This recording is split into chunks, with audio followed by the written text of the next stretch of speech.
آئے گا۔ یہاں بھی اللہ تعالیٰ نے اپنے عدل اور فضل دونوں کو الگ الگ بیان کر، ان کا بما عملوا، جتنی برائیاں کی ہیں اللہ ظالم نہیں ہے، زیادہ سزا نہیں دے گا، اتنی دے گا جو ان کے جرموں کی بنتی۔ ادھر نہیں زیادتی ہوگی برائی کرنے والے سے، ادھر نیکوں کو اگر اتنا ہی ملتا جتنی انہوں نے کی ہے تو کچھ بھی نہیں تھا۔ اور میں ان کے ساتھ معاملہ فضل کا ہوگا، جو انہوں نے نیکیاں کی ہیں نا وہ تو جتنی ہیں مگر ان نیکی کرنے والوں کے ساتھ بما عملوا نہیں بالحسنى، اپنی طرف سے بہت عمدہ اجر دے گا۔ وہ عمدہ سے کیا جو قرآن کہتا تمہارے اندازوں سے باہر ہے، تم سوچ بھی نہیں سکتے وہ کتنا دے گا۔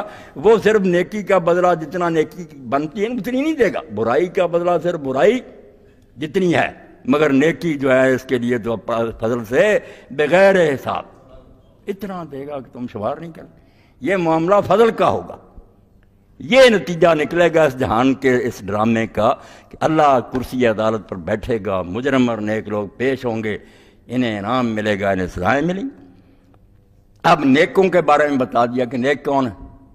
یوں ہی نہیں فرض کر لیں وہ کہ میں تسبیحیں گھماتا ہوں اور میں اتنے ذکر کرتا ہوں، الذین یجتنبون کبائر الاثم والفواحش الا اللمم، یہ قرآن ہے، ادھر نہیں ملا آنے دیتا، نہیں قرآن نہ پڑھو تاکہ یہ سارے بند کھل نہ جائیں اور ہمارے جال سے نہ نکل جائیں یہ لوگ کہ مولوی صاحب آپ کیا گمراہ کر رہے ہیں، نہ آپ ہمارے کام آئیں گے، نہ پیر آئے گا کوئی کام، خدا نے بتا دیے باتیں، ان کے مطابق فیصلہ ہوگا۔ الذین یجتنبون کبائر الاثم، یہ نہیں کہا کہ وہ کرتے نہیں، یجتنبون بہت دور رہتے ہیں، اجتناب بہت پرے رہتے ہیں، کبائر الاثم بڑے بڑے گناہوں سے قریب بھی نہیں جاتے۔ جو ایمان والے لوگ جن کو انعام ملنا نا وہ برے کاموں سے، جو بڑے بڑے برے کام ہیں گناہ کے، ان سے دور پرے پرے پرے قریب بھی نہیں جاتے۔ اور یہی بات اللہ تعالیٰ کہتا ہے کہ گناہ ایک دن میں پیدا نہیں ہوتا، نہ نیکی ایک دن میں پیدا، یہ عادت سے بنتی ہے۔ ایک آدمی گناہ کی طرف جانا شروع ہوتا، پہلے چھوٹی برائیاں کرتا، پھر بڑی، پھر عادی ہوتا جاتا، اسی طرح نیکی ہے۔ تو اس لیے خطرہ ہے دونوں طرف کہ بچو۔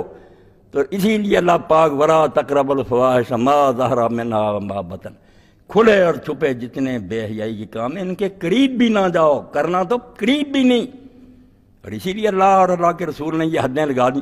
اصل میں تو زنا سے ہی روکنا نا، کہ زنا برائی ہے، یہ نہیں ہونی چاہیے، معاشرہ تباہ ہوتا، نسلیں برباد ہوتی ہیں، مگر روک دیا کہ خوشبو لگا کر عورت بازار میں نہ جائے، بے پردہ نہ جائے، اپنے چال ڈال سے لوگوں کو دعوت نہ دے، کشش نہ پیدا کرے، پردہ رہے، غیر عورت سے آدمی باتیں نہ کرے، موقع بھی آئے تو لوچدار باتیں۔ کیوں پابندیاں رہی کہ یہ لے جاتی ہیں آہستہ آہستہ، گانے سنتا رہے گا کانوں سے، دوسری تصویریں دیکھ رہا، ہر شخص فیصلہ کر رہا ہے۔ بدماشوں کی آپ بات بہانے بناتے، جانتے وہ بھی ہیں کہ یہ چیزیں آہستہ آہستہ برائی کا شوق پیدا کرتی ہیں، ان سے تقویٰ نہیں پیدا ہوتا۔ تو اللہ فرماتا برائی کرنا تو الگ رہا، جو چیزیں برائی کی طرف لے جاتی ہیں، ایسے اخبار، رسالے، ایسے تصویریں اور ایسے گانے، ساری باتیں، ان سے بہت دور رہو۔ جو دور رہتے ہیں ان چیزوں سے کبائر الاثم، جو بہت بڑے بڑے گناہ ہیں، والفواحش، اور جو کھلی کھلی بے حیائی ہیں۔ دو باتیں بیان کر دی، اسم جس میں حق تلفی ہے، یہ خلق خدا کے ساتھ ظلم ہے، حقوق العباد میں کہ کسی کا دبا لیا، غصب کر لیا، لوٹ لیا، امانت میں خیانت کر لی، ہاں لوگوں کے ساتھ ظلم زیادتی، یہ غصب اور تبدیل اسم۔ اور دوسری طرف فواحش، یہ لازمی گناہ، دوسرے سے تعلق نہیں، اپنے سے، زنا کیا، جھوٹ بولا، شراب پی۔